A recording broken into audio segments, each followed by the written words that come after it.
All right, y'all. We are live. Yeah. This is the What He Said show.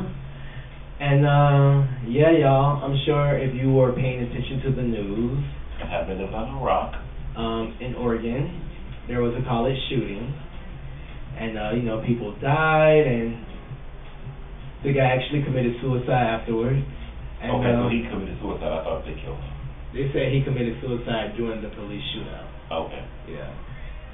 So he took himself out before they could take him out. Right. So, that's always tragic. I hate that school shootings are almost not even shocking anymore. Yes, because actually today in Philadelphia, they had a school on lockdown because somebody allegedly had a gun. Oh, wow. So, like you said, it's really shocking that these mass school shootings aren't really, I guess, shocking anymore because it's so common now. Right. It's so common, like elementary, middle school, high school, college. Now, you know what? Out of all the ones that really was sad was the Sandy Hook one. Where they killed all those little kids. Right. Okay, I hate to bring this up, but why are people saying that these shootings are fake? I know all my conspiracy theorists out there, they're saying that a lot of these shootings are staged and things don't add up and they have the same people in every single shooting. I don't know. Just had to do a little thing about that because a lot of people are saying it more than you know that some of these shootings are fake. But since we don't know, I'm gonna just sit here and believe that it's real. And my heart goes out to Roseburg, Oregon. And Umpqua Community College is where it happened. So, it's just sad. Like anytime a lot of people die, it's sad. Yeah, I mean, that's a lot of people lose their lives. Right. And not only people who died, there are a lot of people were injured also. Right. There's a lot of people who did not die, but they, a lot of people were injured. Like a lot of people were shot. A lot of people were affected. Right, a lot of people were affected. They would have to live with that forever. Like people can have post-traumatic syndrome after that. Right. I would never go back to that school. Go back. Shit, you better get your degree automatically.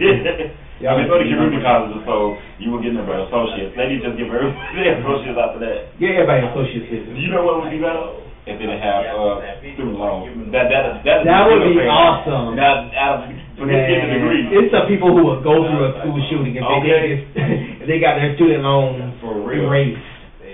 That's the thing. Right. But it's a tragic thing, and I wasn't there, so I can't say whether it's.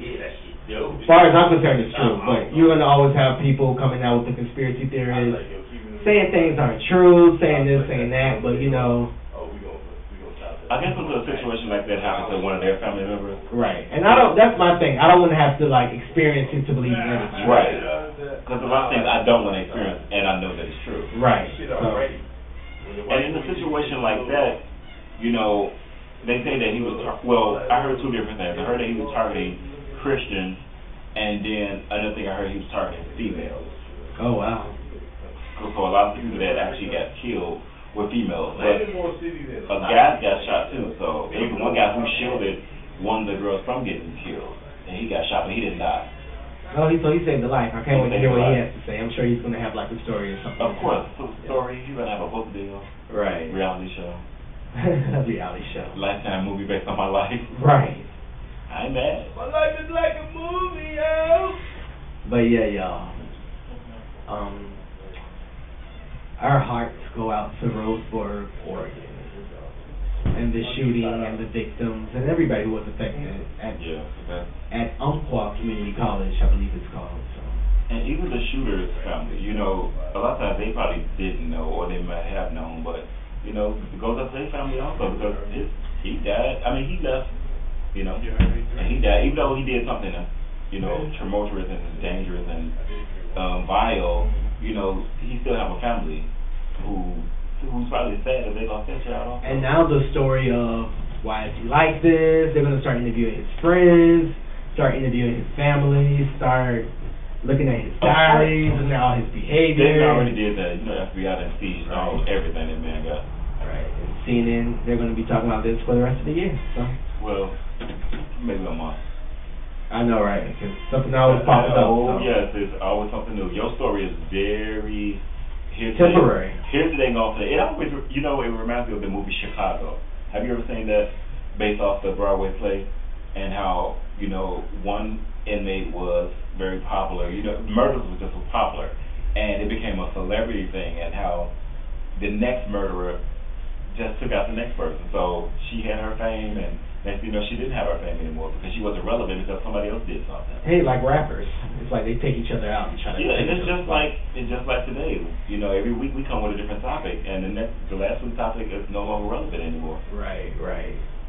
You know, it's crazy. I remember when Columbine happened, it was very like send all the kids home, stop the country. You know, don't do anything. Put everybody on lockdown. We don't know what's going to happen. But now it's just like, oh, it's another school shooting, you know. And it sucks that it's so, like, people are kind of numb to it now. Like, oh, wow. Yeah, it doesn't have an effect. Like you said, when the Columbine shooting happened, that was deep. That was deadly. Like, I remember that.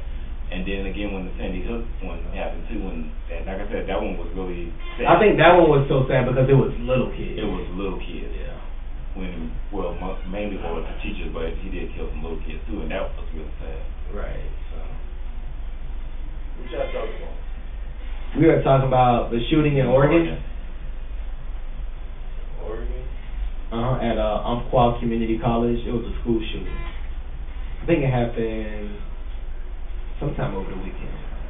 I ain't even gotta ask. They was why. Biracial. He was biracial? Yeah, he's biracial. I know his dad is white. His dad is, he's talking now, so. He knows that was the white side that did the killing. He thought the white side did the killing? Right. The white side coming out. But you know, with mixed people, I always kind of, I have two mixed nieces, but sometimes I think with mixed people, they may have a hard time trying to. Because they be too black for white people. Too white. Right, so they have a hard time trying to fit in. Yeah, they do have the hardest time. So I almost feel like if you have a feel like they're not accepted on either side. Right. Like say you. And I think you already go through that trying to fit in as a kid, period. So with mixed kids, it's 10 times as worse. Yeah. Especially based on how you look at the mixed kids. Right. Some mixed kids can pass for either race, but because if you're stuck in the middle where you're not white enough or you're not black enough, those are the ones I feel that have the hardest time. Right. But you know, you just gotta love the mixed kid more, I say. You just love yourself. Right. No matter if you black, white, or mixed. Right.